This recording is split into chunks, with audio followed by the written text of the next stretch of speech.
Good morning, Big Ed. How's it going? We have with us President of Burns Logistics Solutions. Big Ed, how you doing? Awesome. Great to be with you guys. Good to see you. You know what? It's a little bit different. I'm glad I talked to you, but you got a jacket on with long sleeves. It's obviously not 105 there like it is here. It is not. Hey, Big Ed, It's a cool rainy Pennsylvania day. Oh, nice. hey, where's Little Ed at? You got Big Ed here, waking up early. Where's Little Ed at? Is he sleeping in? No, he's up early. I mean, he typically, he does a lot of stuff on his own. He'll work remotely. And a little fun fact, his wife is due any second. Oh, wow. Well, hope Congratulations. everything goes good. Congrats. Is this grandbaby number one for you, Big Ed? This is great. Indeed. Indeed. All right. Well, that's exciting. That is times for you. exciting. I think. Does Junior? Does he live up there with you in Pennsylvania area? He does. He's close. Yep. I think we have a picture of you and your son here that we'd like to post. Is that okay? Hey, producer, you got a picture of them two together? I do. I got your cool office and. That is a. You know what? Is that where you are right now? Yeah. Yep. Does it come with a train? I mean, it's cool to have a station, but does it actually come with a train? No, when the train comes by the station, it's an event. Oh, okay. I just saying it looks like it was parked outside. Like, look, not only do I get a station, I get a train. Well, it's coming because it comes down really slowly. So it was a good day. I'm like, I'm gonna go take some pictures. So. Oh, So nice. do you have times like on your calendar that you just can't have meetings? The train's coming by at 10:45, so you have like these times already blocked out that you cannot have a meeting. The train comes when the train comes. I am not on that schedule. I'm not privy to the schedule. So They don't send you a. They don't send you. I figured every station got like a train schedule, right? I mean, it seems like if you own a station, they would give you a schedule. you'd think, yeah. It's like trucking right now, It's not that active. It's not an active track. Good stuff. Hey, so Ed, what's been going on since you were here? You were here about it was around May 5th. You and I were talking just a little bit ago. Anything big going on since you were here? Well, when I visited you guys last time, I was in Florida.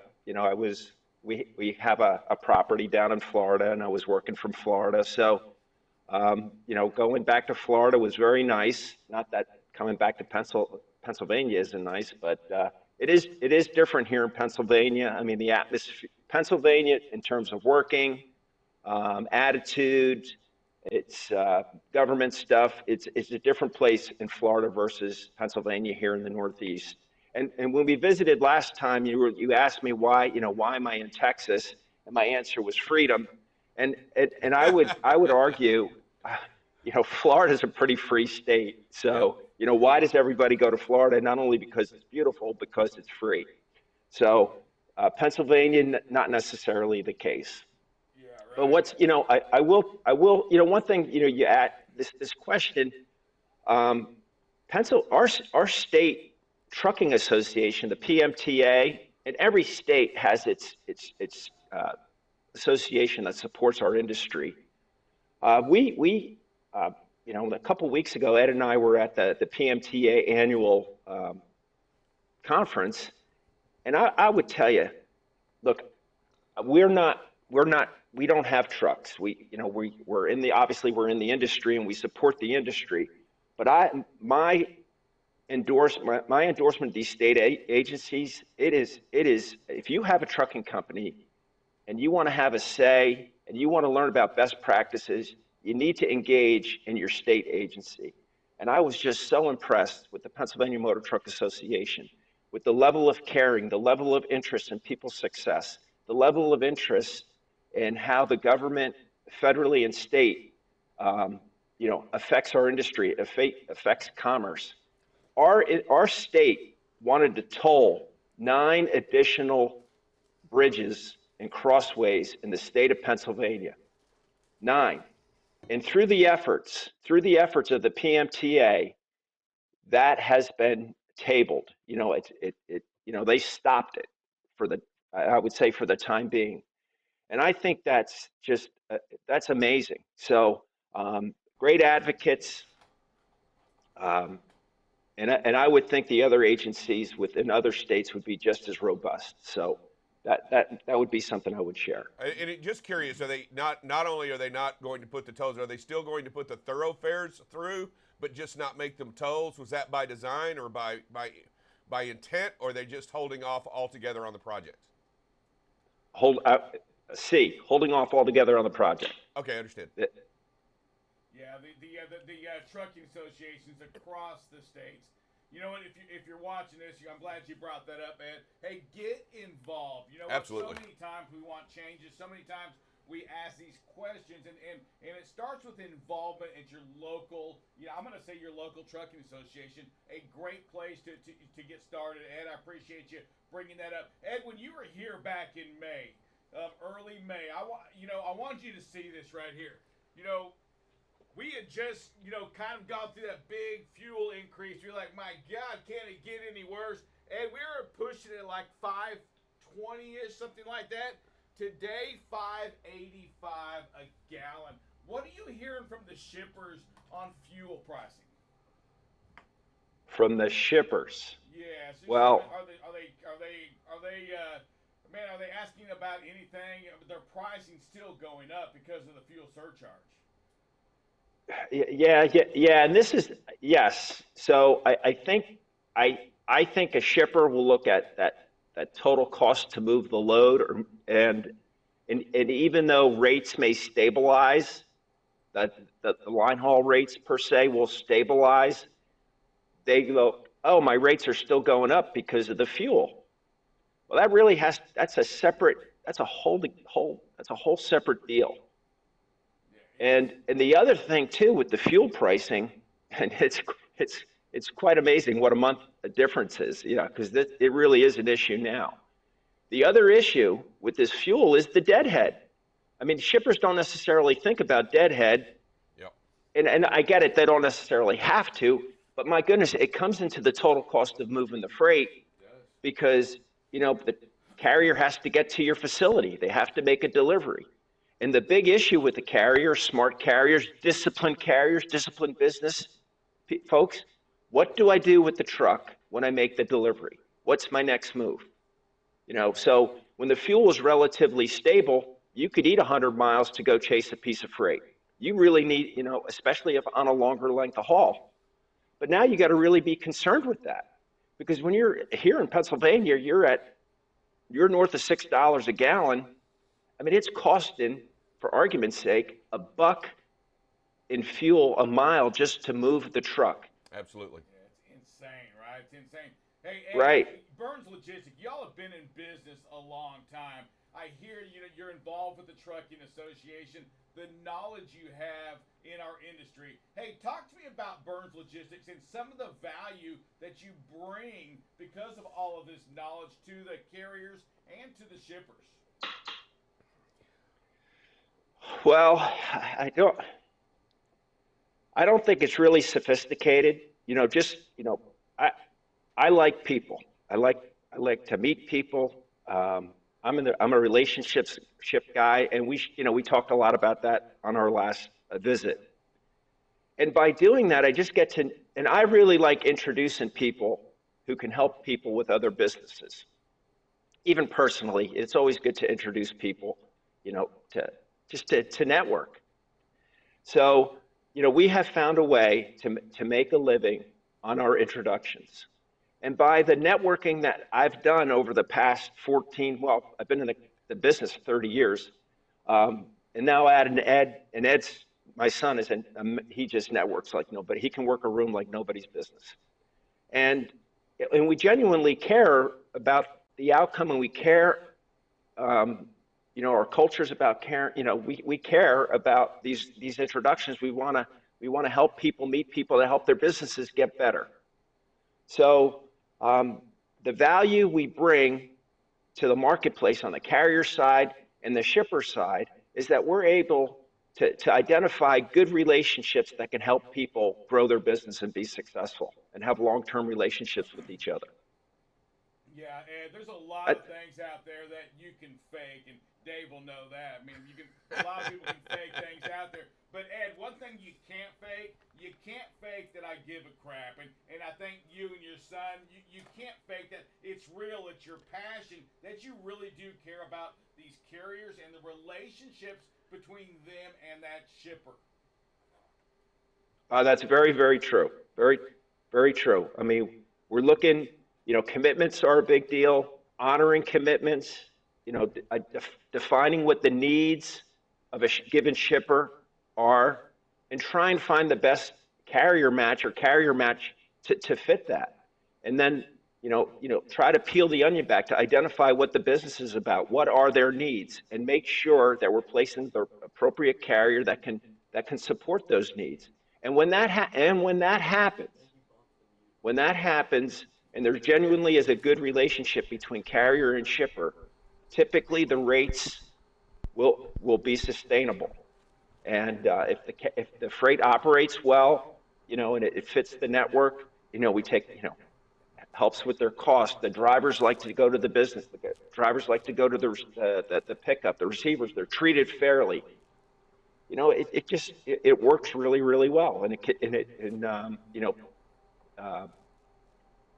the pricing is stabilized, the service is at high levels, and then the business gets done appropriately and sustainably.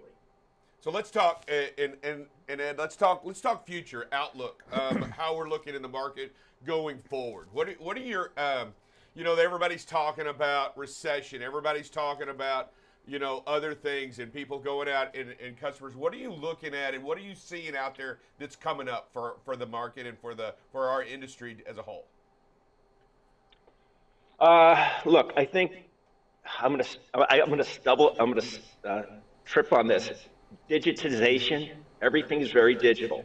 So I think the ability to go to market quickly is key. It is. So when the shippers go to market, I think it's very archaic. It's still a very big spreadsheet situation.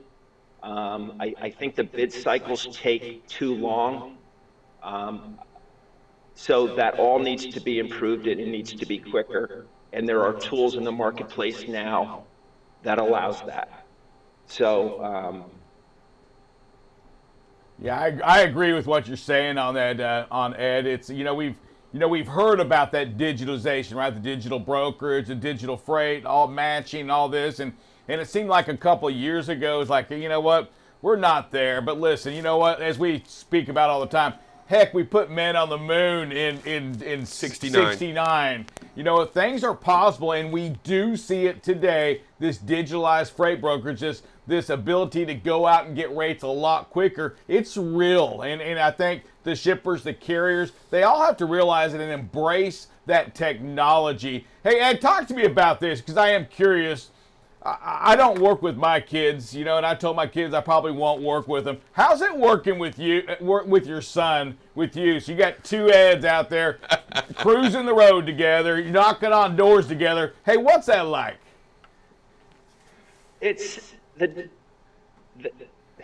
fun. I mean, at the end of the day, it's fun. He's a great. I have four wonderful kids, and he is my oldest. And he showed interest in our business. Is he your favorite, Ed? Ed? With me prior. Pardon me? Is he your favorite? Is he your favorite? I got four favorites. There you go.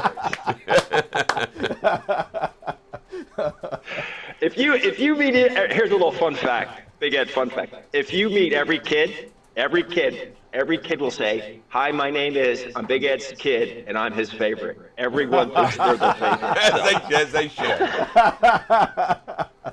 Oh man! So are you have the ability to teach your son though? Has he soaked a lot of that knowledge from you? Yeah, and he gets mad at me when I share items with him. Like there's a lot of subtleties of our business. I don't know whether it comes from plate trailers, roll-up doors, sliding tandems, whatever kingpin. I like share this. He goes, "What are you talking about?" I'm like, "Oh, it's part of the equipment." He goes, "Why are you holding out on me?" Like just he goes, I have to get stuff out of your head. You know, he goes, I just need to get things out of your head. He's a super, super smart guy. And, it's great to work with him. And he has wonderful ideas how to improve our business, how to bring more value to the marketplace, and just be more successful. Wow. So, I'll be honest with you, I'm jealous. I wish I had somebody in here that gave me that same value that your son gives you. And, you know, I feel like it's more of a one-man show inside this office in here. But I don't know about that. You're surrounded by a culture that's pretty darn successful. So, you know, we're a small organization. But I mean, to try to answer your question quickly is Ed makes me personally better, professionally better. He's hungry. He's very hungry. So, I mean, we're in the business. We eat what we kill. So, you know, he wants to grow. He wants to grow the portfolio of business, portfolio of our shippers, portfolio of our carriers. And how do we bring more value? How do we communicate with them more effectively?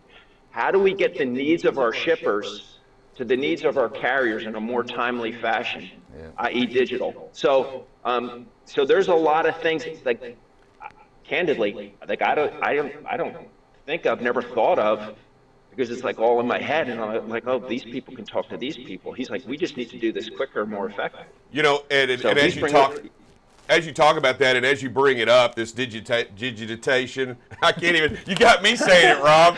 But as we talk about it, the ELD mandate helped create this technology moving forward, because every single tractor has an electronic device in it, locking in where it's at, where it's going, how many hours it has left, everything about its logbooks in there, everything where it's been, how many hours the driver has left. Everything in there is going on all around the country at this moment. We're now gathering greater data, able to make better decisions in this industry, and we're talking about linking all these things together. We sure are. Yeah. No, it is. I'm telling you, the ELD, it all started, I think, with the ELD. I agree, mandate. 100%. It gave everybody that ability for the first time to have data. And Right. now we have to learn how to use the data to do certain things with. All that's exciting. Hey, Big Ed, we got a couple minutes. I have this down because I wanted to ask you earlier, but I'm not getting out here. Hey, so why the train station? I mean, all the places you could work. I mean, why did you choose the train station? Mrs. Burns chose the train station. There you go. So, Good enough. Yeah, Burns Logistics was a homegrown home office, and she's like, "You have to get out of here." So, the station is 5 miles from our home. Nice. It was a good deal. So it needed some love. It was a private home. It was deteriorating. Show that up on So, the it was quite the project. We bought it in 2016. Mrs. Burns fixed it up. She was the project manager. And it's an iconic building here in Shoemakersville, Berks County, Pennsylvania. It's beautiful. We're on it was built by the Pennsylvania Railroad. Everybody knows Pennsylvania Railroad from the Monopoly Board. On the other side of the Schuylkill River is the Reading Railroad. So we had this is a big rail area here in Pennsylvania with coal and all kinds of stuff. But this was built like the late 1800s, 1900. It's a really iconic building. You guys are welcome to come by anytime. No, I would love to. Beautiful place. And yes, you bring gorgeous. up a great point on that. We all know this. Owning the Reading Railroad, which I have, pays you $50 every time you land on it. You got to own more than one railroad. You got to own 2, 3, and 4 to get that $200 value when somebody lands on the railroad. So, hey, Ed, I want to tell you thank you for joining us here today on BCB Live. Before you leave, you know what it is you got to say. You got to introduce yourself, who you're with, and remind everybody that they're watching BCB Live, the safest station in the nation. This is Big Ed Burns, live from Shoemakersville, Pennsylvania at Burns Logistics.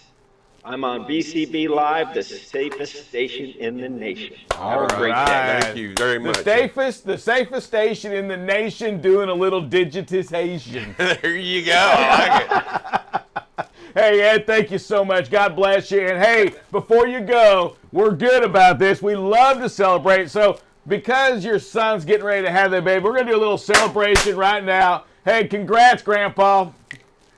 All right. Yeah, thank you. Thank you, All right. guys. God bless you. Be well. Take care, sir.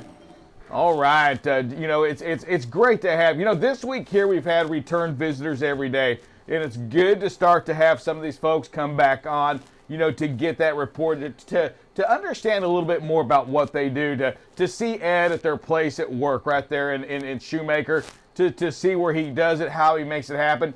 But Dave, here's the thing about Burns Logistics. That passion they have to make the carrier, to match that carrier and that shipper up, and to create that relationship and success is pretty critical. Yeah, I know. And as we have these repeat guests and like Big Ed, when they first come on, we do the introductory and we kind of explain what they do. But then when they come back, they get more involved and bring more value to what we're talking about. I really enjoyed when Big Ed was talking about getting involved with your carrier. I mean, getting with your local trade association, with your local government agencies to help make the industry better. I think the more we get involved with one another, I think it's going to make this industry 100%